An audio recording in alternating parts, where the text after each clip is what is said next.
Je serai bref, relativement bref. Cette élection présidentielle est devenue une caricature. Pire, elle est hors sujet. Face au péril de dislocation économique et de guerre, un trop-plein d'ambition personnelle ne peut servir les intérêts fondamentaux de la nation. Des catalogues de mesures et l'évaluation statistique de leurs coûts ne peuvent tenir lieu de direction politique. Alors, l'espérance doit-elle disparaître? Non, non, car la France porte en elle les ressources d'un redressement pour affronter l'oligarchie financière qui exerce sa perversité destructrice, à condition qu'une politique de justice sociale et de respect du travail humain, à l'intérieur d'elle-même, s'accorde à une politique internationale servant la cause de l'humanité. Notre moment de l'histoire est celui d'une crise de civilisation. Il exige donc un lien entre notre destin et celui du monde.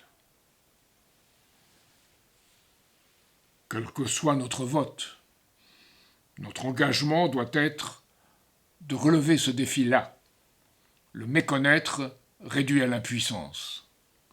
Certains considèrent qu'apporter leur suffrage à tel ou tel candidat, plus protestataire que les autres, serait de nature à ébranler le complexe militaro-industriel dominant.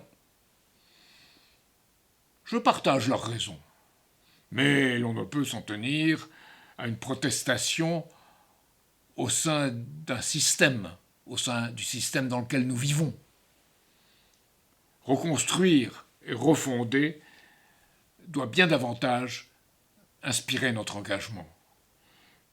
Après cette présidentielle, dans la dynamique des législatives, et bien au-delà, pour parvenir à un nouvel édit de Nantes entre les partis et une nouvelle paix de Westphalie dans le monde.